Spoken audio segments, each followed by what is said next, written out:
Good afternoon. Good afternoon, sir. And good to see you, Acting Secretary, again. Good to see you, sir. My first question deals with the cross-check program. Now, the Interstate Cross-Check Program was a program started up in 2005, as I'm sure you're aware. It's grown to include 28 states that are now involved in it. Pennsylvania joined that effort. And last year, according to Cross-Check, which checks to see if it appears that somebody might be registered in more than one state, identified about 344,000 unique voters that showed up here in Pennsylvania with a voter registration along with another state. And then that will ultimately help move us in the direction of identifying anybody that might be voting in more than one state, as we've seen reports of over the course of history. And we're curious, because I know the last administration had entered into that cross-check program, what is the current administration's thoughts on the cross-check program? Are they planning on continuing to work with that program to help us identify any potential double voting that might be occurring in Pennsylvania? Thank you, Mr. Chairman. Yeah, very good question. And cross-check, along with other programs that we're contemplating, such as ERIC, are programs that have the important goal of identifying, as you well noted, potential double registrants, that individuals that may have moved out of their jurisdiction and may appear in other roles. And I'm very familiar with Crosscheck and Secretary Kovac from Kansas, the sponsor of that program. As you well know, Crosscheck started in the early 2000s. Again, a very good goal to identify the potential double voters. What we have found in our experience, and this is more so the experience of the counties, is that the data fields and the databases that are used by Crosscheck oftentimes return a large portion of false positives, meaning individuals that appear to be double registered, that happen to have same first name, last name, sometimes even date of birth. The counties, when they have been comparing the data, the numbers shrink significantly. Mercer County, for example, investigated 7 specific cases that appear to have been double registration, double voting, and they contacted personally the individuals, and it turns out that it was not the person that had been identified by the system. The experience that the counties are sharing with us, their experience is that with Crosscheck, as you well know, and maybe the other members know as well, is that we provide our voter registration records to, now it's not Kansas, in fact, it's Arkansas that is a group that handles those, the data sets that we provide, and they compare with the other 20-some states that participate. And then we get sometimes a significant numbers of potential double registrants that come back to us. We sort that information and then send it out to the counties.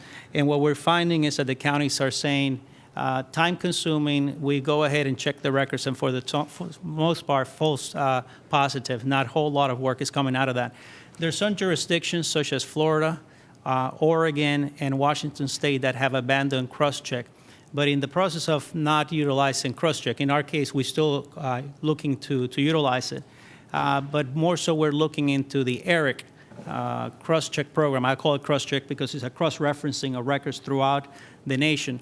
And that's a project that includes more databases that are used to compare. And I just came from a meeting of the National Association of Secretaries of State, and almost every secretary that spoke at the time and spoke about ERIC talked about how it reduces significantly those false positives, and how, in fact, that system seems to have, because of the comparison with other databases, higher accuracy. So in short, we're looking at Crosscheck and talking to the counties to see the viability, but we will not abandon it before we consider other alternatives. And it appears that ERIC, which is more accurate and get us to where you and I and others that care for good elections and no fraud in voting should be. So we're looking at more than one potential system to get the job done. Thank you. What are the, and you mentioned about some of the counties and what they're doing with the cross-check. Last year, the Secretary of State had reported that there were 28,000 Pennsylvanians that had been registered to vote who didn't have a signature on file. do you know what progress has been made because there was work being done, as I understand it, to try and trim that number down and try and reduce that number of Pennsylvanians that are registered without a signature on file. Has there been work done on that, and where are we at currently? We're working with the counties on making sure that they have the accurate rolls, and as you know, the counties do a number of verifications, such as the national change of address, as well as the 5-year records. I admittedly have not heard much about the registrations without signatures, and that will be unusual. And in fact, we are looking at, when someone registered, if they come to vote as a first-time voter, they will have to show ID. They will have to sign the ledgers in the poll books. So do you have any more specifics on that as far as what exactly they found? I'm trying to ascertain in my mind. I think it was recognized by the department that there was 28,000 voters that were registered and that they did not have signatures on file. And I remember discussing, what had occurred to actually put us in that situation. Okay. But in addition to that, my understanding from the testimony last year was that there was 168,000 registered voters that did not have a 3-way match on file, where you match the last 4 of their SSN, their name, and their date of birth.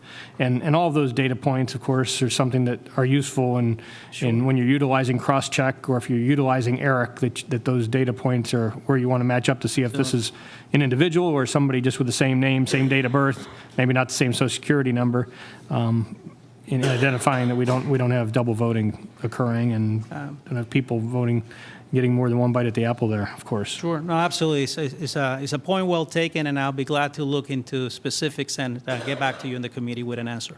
And based on our SURE system, do you know how many duplicate registrations may have been detected by SURE last year or over the last year?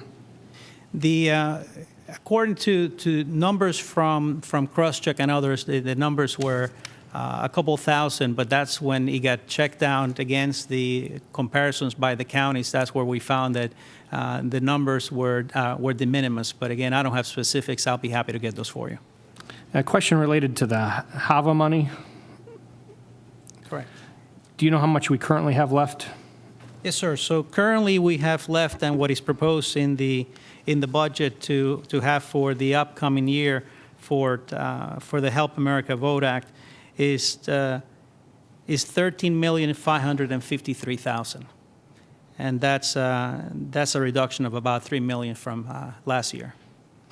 And as you recall, the Commonwealth received over about $150 million from the federal government through the Help America Vote Act back in 2004 through 2006-07, and most of that was utilized for the purchase of voting equipment.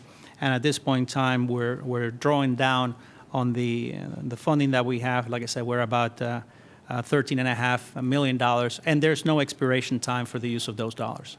Now, how much money do we anticipate that we will need to continue to operate SURE when that HAVA money runs out in 2017?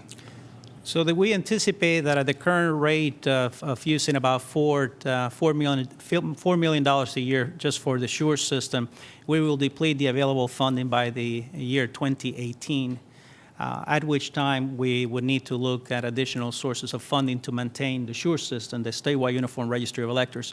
As you know, the SURE system was mandated by Pennsylvania law before the Help America Vote Act in 2002. And one of the specifics, the mandate of the statewide uniform registry of electors is that the state pay for the costs of not just building but maintaining the system, so that those costs will not be passed on to the counties. So we will be looking at about $5.5 million a year to maintain the system at the current rate. Thank you. My final question, Mr. Chairman, relates to a situation that's come to light over the past couple of years, where we saw 501c4 organization engaged in communications that were designed to influence the outcome of more than one election. And I believe, according to our law, that if somebody's going to engage in that type of a ad campaign and they're working to influence the outcome of an election, that they should have to file campaign expense reports.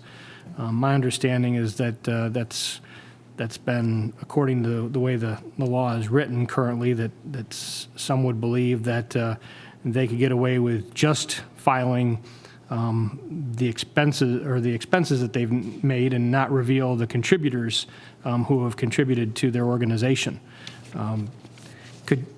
Would you be able to clarify that section of the law, or if not now, could you send us some follow-up communications on what your position, the administration's position would be on that section of the law? I'll be happy to do the analysis and send to the committee. What I can tell you here is that the administration and personally, we support transparency in campaign financing. I am of the mindset, and so is Governor Wolf, that we should, in order to continue to earn the public trust and promote that trust, that we do have full disclosure of those who provide funding for campaigns. So we would be in favor of looking at additional disclosures. Thank you, Acting Secretary Cortez. Appreciate it. Thank you, sir. Thank you, Mr. Chairman.